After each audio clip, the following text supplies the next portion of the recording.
Good morning. Today we learn chapter 6 Sarvam Charutaram Vasanti.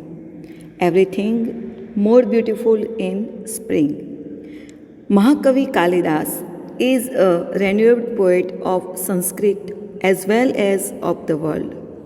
He has written a total of 7 works, of which Malvika Agnimitram, Vikramorsya, and Abhignath Sakuntalam are plays. Raghuvansam and Kumar Sambhav are long poem, and Ritu Sanhar and Meghdutam are Khandkavyas. It is believed that Kalidasa was one of 9 gems at the court of Maharaja Vikramaditya. On that basis, it can be estimated that Kalidasa lived during the 1st century of the Vikrama era. Friends, यहाँ पे जो हमारा पद्य है, जो यह poem है, वह ऋतु संहार में से लिया गया है। अलग अलग ऋतुओं की सीजन्स की बात की गई है और यहाँ पे कालिदास के लिए संस्कृत में एक सूक्ति है, उपमा कालिदासस्य, क्योंकि कालिदास की उपमा वह उपमा ज्यादा देते हैं और एक्सप्लेन भी उसी तरह से करते हैं। तो यहाँ पे स्प्रिंग सीज़न का किस पे कैसा प्रभाव पड़ता है, वातावरण में, ह्यूमन बींग्स पे और सभी जगह पे कैसी असर रहती है, उसका यहाँ पे डिस्क्रिप्शन किया गया है। The springing beautifuls everything, the flowering trees, the water in the ponds, the days and the nights, it affects the youth in quite and different way. Kalidasa's skill in choosing the words so as to make his poetry pleasant to our ears in evident here. Recite these verses loudly and experience the music of his words. These 5 words celebrated the spring season that puts the spirit of youth in everything. One American actor, Robin Williams, rightly said, "Spring is nature's way of saying let party." तो यहाँ पे spring season की बहुत ही spring season का वर्णन बहुत अच्छी तरह से है। फर्स्ट ऑफ उस पद्य को पूरा हम सिंग करेंगे, क्योंकि गाने से बहुत अच्छी तरह उसके वर्ड मीनिंग हमें समझ में आ जाएंगे। और यहाँ पे देखो, इस पद्य में श्लोक पूर्ति नहीं है, श्लोक एक्सप्लेनेशन नहीं है, कंप्लीटली ट्रांसलेशन का यह लेशन है और थोड़ा सा जो विभक्ति है या ग्रामर पॉइंट है वही हमें समझना है। तो हम यहाँ पे समझेंगे। सबसे पहले उसको मैं आपको गा के राग में समझा देती हूँ। बहुत अच्छा, मुझे बहुत ही पसंद है यह पद्य, क्योंकि बहुत अच्छे राग में उसको गाया जा सकता है और उसका मीनिंग भी बहुत अच्छा है। सिंपल तरीके से उसका ट्रांसलेशन भी लिखना है। 1 to 4 का सेम जो राग है वह है, पर 5th का अलग है। तो सबसे पहले आप सुन लीजिए, तो उसके हिसाब से आप तैयार कर सकते हैं।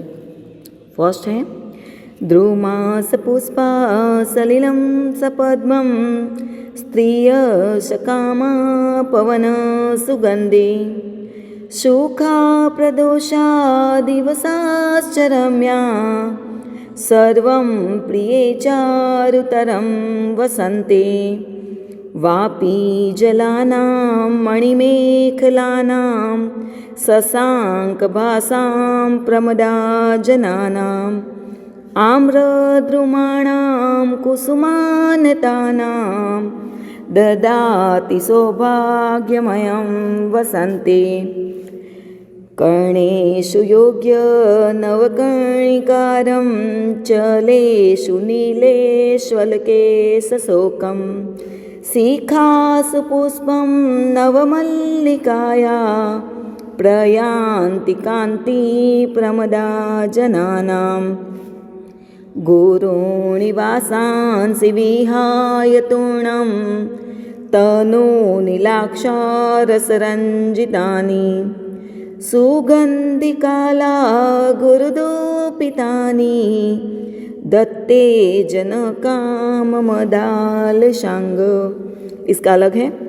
किं किंसुके शुकमुखच्च विभिन्न भिन्नं किं कर्णिकारकुसुमेन हतं मनोजे यत्कोकिलं पुनरयं मधुरेव चोभि यूनां मनः सुवदना निहितं निहन्ति।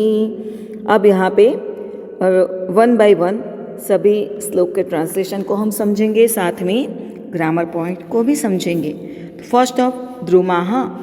द्रुमः शब्द का अर्थ होता है ट्री, पर यहाँ पे बहुवचन है द्रुमाः ट्रीज।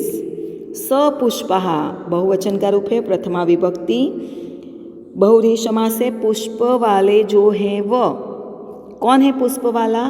ट्रीज। तो सपुष्पः बहुव्रीहि समास है। With flowers. सलिलम वाटर, सलिलम सेकंड विभक्ति है। सपद्मम फर्स्ट और सेकंड में आएगी। सपद्मम विथ लोटस। स्त्रियः विमन। सकामाः फुल ऑफ लव। पवनः विंड। सुगंधि फ्रेग्रेंट मतलब बहुत अच्छी सुगंध देता है। सुखाः प्लेजेंट। प्रदोषाः इवनिंग। दिवसाश्च संधि है यहाँ पे, दिवसाः प्लस च डेज। रम्याः ब्यूटीफुल। सर्वम एवरीथिंग प्रिय ओ बिलव्ड प्रिया। चारुतरम मोर ब्यूटीफुल। वसंती spring season. वसंती मतलब यहाँ पे जब वसंत ऋतु का प्रारंभ होता है तो क्या होता है, पानखर पतझड़ के बाद जब वसंत आती है तो पतझड़ में सब पत्ते गिर जाते हैं, पुष्प गिर जाते हैं, और जब वसंत का आगमन होता है तो चारों ओर बहुत ही जो वातावरण होता है सुंदर होता है। तो फर्स्ट ऑफ यहाँ पे लाइन दी गई है कि जो ट्रीज़ है वो किस तरह दिखाई देते हैं। तो यहाँ पे trees are all in bloom मतलब पुष्प वाले हो गए हैं। सलिलम सपद्मम the water is with lotus मतलब पानी में कमल खिल गए हैं, पुष्प खिले हैं। स्त्रिय सकामा ladies are full of love उस वातावरण की असर लेडीज पे भी हुई है। पवन सुगंधित अगर वृक्ष पे फूल खिले हैं तो पवन आएगा तो उसकी सुगंध तो आएगी ही। The wind is fragrant. सुखा प्रदोषा अगर हम ग्रीष्म गर्मी की सीज़न में देखो तो सुबह शाम रात को भी हम बहुत हैरान परेशान होते हैं, पर यहाँ पे स्प्रिंग सीजन में द इवनिंग आर हैप्पी। प्रदोषा का वर्ड मीनिंग याद रखना है। इवनिंग आर हैप्पी एंड दिवसा डेज आर प्लेजेंट। तो यहाँ पे सर्वम प्रिय चारु वसंते ओ बिलव्ड सर्वम एवरीथिंग इज चारुतरम मोर ब्यूटीफुल। वसंते सप्तमी विभक्ति एक वचन है इन द स्प्रिंग सीजन। तो हमें ट्रांसलेशन में यहाँ से भी शुरू कर सकते हैं, यहाँ से भी शुरू कर सकते हैं, इसका कोई प्रॉब्लम नहीं है। आपको संस्कृत की यह स्पेशलिटी है कि आप ट्रांसलेशन भी शुरू कर सकते हैं और लिख भी कर्ता कर्म क्रियापद का प्लेस चेंज कर सकते हैं। तो इसका ट्रांसलेशन यहाँ से हम लेंगे सर्वम प्रिय चारुतरम वसंते। आप लास्ट में भी लिख सकते हैं, उसका कोई इशू नहीं है। ओ beloved everything is more beautiful in the spring season. The trees are all in bloom. The water is with lotuses. Striyah sakama ladies are full of love. The wind is fragrant and the evening are happy and days are pleasant. सब कुछ अच्छा हो रहा है। अब यह वसंत ऋतु है। Second श्लोक में देखेंगे किसको क्या क्या देता है। तो 3 चीज़ें यहाँ पे रखनी है। वापी जलानाम षष्ठी तत्पुरुष समास है। वापी जलानाम मतलब to the water of the well. मणि मेखलानाम मणि है तो डायमंड बोलेंगे। मेखला शब्द है जो लेडीज़ है वह अपने वेस्ट पे बांधती है। Wearing waist band of jewels जिसे हम मेखला कहेंगे। तो उसको शशांक आभाम शशांकस्य आभाः having lustre like of the moon. शशांक का मतलब होता है मून। प्रमदा जनानाम प्रमदा का शब्द होगा लेडीज। आम्रद्रुमाणाम आम्रद्रुमाणाम का मतलब होता है मैंगो ट्रीज और कुसुमान का होता है फ्लावर्स। ददाती मतलब देता है, देना शुड बी गिवन। तो यहाँ पे शुड बी गिव्स सौभाग्यमयम ब्यूटी वसंत, वसंत मतलब स्प्रिंग सीजन। तो मैंने जैसे कि अभी बोला कि दिस वसंत स्प्रिंग सीजन किसको क्या क्या देता है, तो 3 पॉइंट यहाँ पे सेकंड में याद रखने हैं। वापी जलानाम मतलब जो लेक है मतलब पॉन्ड है उसकी ब्यूटी, पॉन्ड को उसकी ब्यूटी देता है। और फिर यहाँ पे जो लेडीज़ है उसको, लेडीज़ को देता है 2 पॉइंट। लेडीज़ कैसी है, तो wearing the waste band of jewels मतलब उन्होंने मणि मेखला वेस्ट बैंड पहनी हुई है। और उसकी ब्यूटी कैसी है, तो उसकी ब्यूटी है lustre like of the moon, चंद्र के जैसे तेज वाली जो लेडीज है उसको, लेक को, और जो पॉन्ड है उसको, और फिर मैंगो ट्री को, जो मैंगो ट्री है उसको ब्यूटी देता है। तो उसको यहाँ पे इस तरह से हमें याद रखना है। तो इसका ट्रांसलेशन कुछ इस तरह से रहेंगे। द स्प्रिंग सीजन यहाँ पे स्टार्ट करेंगे। bestows beauty on the water of ponds, on the ladies pramadajananam, on the ladies having luster like of the moon and wearing the waistband of jewels, on the mango trees bent with the lot of flowers। यहाँ पे इन तीनों को Vapi जलानाम first, second और third, इन सबको वह beauty देता है। कौन? वसंत ऋतु मतलब स्प्रिंग सीजन। नेक्स्ट देखेंगे, जैसे कि हमने पढ़ा आगे फर्स्ट श्लोक में कि द्रुमा सा पुष्पा, तो सभी जगह फ्लावर्स खिले हुए हैं, फ्लावर्स इज ब्लूम। तो कौन कौन से फ्लावर जो लेडीज़ की शोभा बढ़ाते हैं, तो उसको हम पढ़ेंगे। कर्णेषु योग्यम नवकर्णिकारम, लाइक यहाँ पे कोई लेडीज़ का चेहरा हमने ऐसे ही ड्रॉ कर दिया है। इसकी चोटी है ऐसी, यहाँ पे उसकी आई है, बिंदी है, नोज़ है, टीथ है, और यहाँ पे मैंने कान दिखा दिए, ये इसकी चोटी है। ठीक है, ऐसे समझने के लिए। तो कर्णेषु योग्यम नवकर्णिकारम, तो जो लेडीज़ है, प्रमदा जनानाम यहाँ पे शब्द दिया गया है। प्रमदा का मतलब होता है वुमन और लेडीज़। कर्णेषु सप्तमी विभक्ति बहुवचन है, इन द ईयर्स, उस उनके दोनों कानों में। नवकर्णिकारम, कर्णिकार फ्लावर्स मतलब जिसे गुजराती में करेण का पुष्प कहा जाता है, यहाँ पे उसी फ्लावर्स के नाम ऐसे ही लिखने हैं। तो उसके जो यहाँ पे कान है, ईयर्स है, उसमें करेण का पुष्प होता है। वो इस तरह से वाइट और ऑरेंज में भी होते हैं। तो ईयर्स में फ्रेश नवकर्णिकारम है। चलेशु मूविंग लूज, चलेशु मतलब लूज, जैसे कि पवन आता है और हमारे बाल खुले हुए या बंधे हुए तो भी उसकी लट मतलब एक थोड़ा सा हेयर उड़ता है। तो यह संधि जो है शब्द उसको समझेंगे। नीलेशु, अलकेशु, अशोक, यहाँ पे वर्ड मीनिंग खास ध्यान रखना है। अलका, अलकेशु सप्तमी विभक्ति बहुवचन है, अलका मतलब हेयर। तो यहाँ पे इन द हेयर अशोकम, अशोका फ्लावर्स, तो लेडीज़ के ईयर्स में कौन है? कर्णिका, करेण का फूल है, और उसके जो लूज हेयर है उसमें अशोक का पुष्प है, अशोकाज फ्लावर। और शिखासु, तो शिखा कैसे कहेंगे? जैसे टॉप नोट, जैसे यहाँ पे जो गर्ल्स होती हैं और लेडीज़ होती है जो यहाँ पे पिनअप करती है थोड़ा सा पफ लेके, तो वो टॉप नोट कहा जाता है। और जैसे कि बॉयज़ को समझना हो तो ब्राह्मण को देखा होगा आपने, तो ब्राह्मण जब वो मुंडन करवाता है, जब ब्राह्मण मुंडन करवाता है तो यहाँ पे थोड़ी से बाल रखता है ऊपर, ऐसे चोटी उसकी थोड़ी रहती है, तो वो जिस जगह पे रहती है उसे शिखा कहा जाता है, top notes.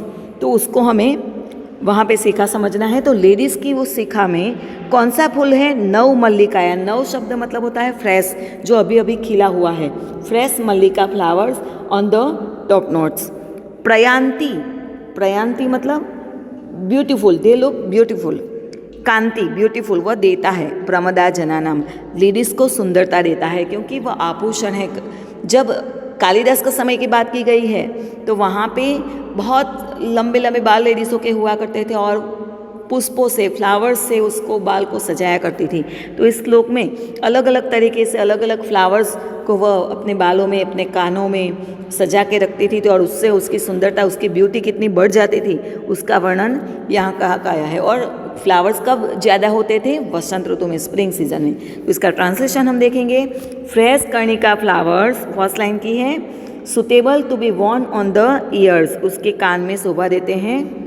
Ashoka flowers on the loose black hair, second में चलेसु, नीलेसु, अल्केशु, अशोकम।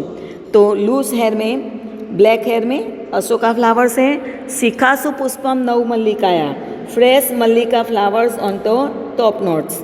और प्रयांति कांति प्रमदा जनानाम of young ladies look beautiful, तो यंग लेडीज़ को ब्यूटीफुल वह बनाती हैं। अब उसके बाद देखेंगे गुरुणी वासांसी विहाय तोर्ण। गुरुणी मतलब जो ठीक होता है, गुरु शब्द का हैवी शब्द भी आएगा, नॉमिनेटिव है, एग्जीक्यूटिव प्लूरल शब्द है यहाँ पे। तो यहाँ पे शब्द गुरु और तनुनी ऑपोजिट वर्ड है यहाँ पे दोनों। जैसे विंटर में हम गुरुणी वासानी विहाय मतलब पहनते हैं, मतलब हैवी गारमेंट पहनते हैं क्योंकि हमें ठंड लगती है। पर गर्मी की इस सीज़न में हमें ज़्यादा हैवी कपड़े हम नहीं पहनते, मतलब थोड़े कॉटन के ऐसे कपड़े पहनते हैं। तो यहाँ पे गुरुणी वासांसी, वासांसी का मतलब होता है क्लोथ, गारमेंट। विहाय मतलब गिविंग अप छोड़ देते हैं। तूर्णम क्विकली, तूर्णम का मतलब होता है जल्दी से, बहुत ही फास्ट। तनुनी मतलब बारीक, लूज, लाइट वेट जिसे हम कहते हैं। लाक्षा रसरंजितानी, तो लाक्षा रसरंजितानी का मतलब होता है डाई विथ लैक, जिस कपड़े पे डाई की गई हो ऐसे, और उस पे उस टाइम तो परफ्यूम होता नहीं था कि लगा दिया, तो किस तरह से वह सुगंधित क्लोथ को करते थे। तो सुगंधी काला गुरु तो पितानी, तो fumigate with the smoke of sandalwood that is fragrant, उससे जो अगुर, उसे क्या कहते हैं, मंदिर में जब बहुत बड़े मंदिर में आरती के बाद जब एक बहुत बड़े पात्र में कोयला लेके उसके ऊपर कुछ काला पदार्थ डालते हैं, उससे जो धुनी होती है, तो उससे जो स्मेल होती है वह अगुर और गुगर कहा जाता है। अजमेर में ज़्यादा मिलता है वह, तो उससे वह क्लोथ को सुगंधीदार बनाते थे। तो यहाँ पे ऐसे जो वस्त्र थे, दत्ते का मतलब वेयर्स, वह पहन लेते हैं। काम मदाल सांग, कौन पहनता है ऐसे वस्त्र? हैवी गारमेंट को छोड़ के लूज गारमेंट कौन पहनता है? काम मदाल सांग, हैविंग अ बॉडी फीलिंग लेडरली due to aesthetic of love, जो प्रेम में आसक्त है, प्रेम से अतिरेक में आया है, वह ऐसे कपड़े को छोड़ के, हैवी गारमेंट को छोड़ के लूज गारमेंट और जो परफ्यूम किया हुआ होता है उसे पहनता है। तो उसको ट्रांसलेशन कुछ इस तरह से हम देखेंगे। People whose body is lethargic due to ascendancy of love quickly give up heavy garment and wear the light garment that are dyed with the lac and fumigate with the fragrant smoke of sandalwood, जिसे उसे sandalwood कहा जाता है। Last जो श्लोक है कुछ इस तरह से है। क्या तुम नहीं आ रहे हो? हम बाजार जाने वाले हो, मम्मी जाने वाली है, हमने बोला था कि हम भी आएंगे, आपके साथ मम्मी बाजार आएंगे, पर आप अभी भी तैयार नहीं हो रहे हो, मतलब बैठे हो शांति से। तो मम्मी ऐसा पूछती है, क्या तुम बाजार नहीं आ रहे हो? उसे भी पता है आप आ रहे हो, पर क्यों इस तरह से पूछती है पता होने के बाद भी? तो यह बात करने का जो तरीका है, उसी तरह से यह लास्ट जो श्लोक है वह दिया गया है। किम किंसु केहे सुख मुखच्च विभिन्न भिन्नम, शुक पैरट, मुख उसकी जो बीक होती है उसका जो कलर होता है, उस colour is like that of beak of a parrot, उसका कलर कुछ ऐसा होता है जो अभी मैं मार्कर से दिखाती हूँ, उस कलर का होता है। तो ऐसे कलर का फ्लावर कौन सा है? किंसु के है, जो केसुड़ा फ्लावर्स होता है उसका कलर इस तरह से होता है। तो फ्लावर्स को कलर समझाने के लिए सुकमुखज पैरट की बीक को उसकी कंपेयर उसके साथ किया गया है। उसके बाद किम कर्णिकार जो करेंट फ्लावर्स है कुसुमेन, उस फ्लावर से हतम मनोजेहे मतलब by the कर्णिका flowers by the attractive, जो कर्णिका फ्लावर्स है उससे मनोज है जो यूथ है उसका मन वट इज़ नॉट स्ट्रक मतलब उसका किल नहीं होता माइंड उस फ्लावर को देख के। यत कोकिलः पुनरयम, यहाँ पे संधि है पुनः प्लस अयम।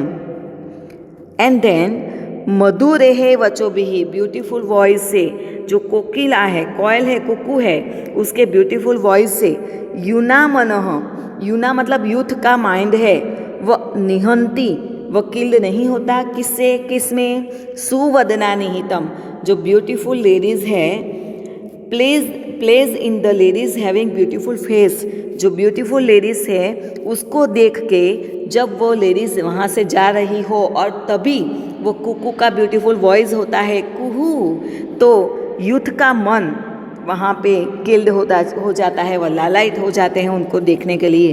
तो इस तरह से इसका ट्रांसलेशन कुछ इस तरह से होगा, is not the mind of youth interested in ladies with beautiful face broken by the kesuda flowers। Last line से ट्रांसलेशन किया गया है, in not the mind of the youth interested the ladies with beautiful face यूना मन सुवदना निहंती broken by kesuda flowers. कैसे हैं kesuda flowers? Bright like the beak of a parrot, जो केसुडा फ्लावर्स हैं वो बिक के पैरट के बिक के जैसे कलर के हैं और इस फ्लावर से यूथ के मन किल होते हैं, किस में रहे हुए? ब्यूटीफुल लेडीज़ में रहे हुए। Is it not defeated by the beautiful कर्णिका फ्लावर्स, कर्णिका फ्लावर्स की बात की गई है। व्हेन देन दिस कोकिला birds is killing at it again by its sweet notes, मतलब स्वीट वर्ड से, कोकिला के स्वीट वर्ड से यूथ का मन भी किलिंग नहीं होता, होता ही है। वह नेचुरल प्रकृति है कि जब टीन एज में यूथ होते हैं तो वह ऑपोजिट वह अट्रैक्ट होते ही हैं और उसमें फिर से स्प्रिंग सीजन आ जाती है तो सोने पे सुहागा हो जाता है। तो इस तरह से हमें पूरा ट्रांसलेशन के लिए यह चैप्टर मोस्ट IMP है, श्लोक पूर्ति नहीं है, श्लोक एक्सप्लेनेशन नहीं है, यहाँ पे हमें ट्रांसलेशन और ग्रामर पॉइंट और संधि समझनी है। अस्तु।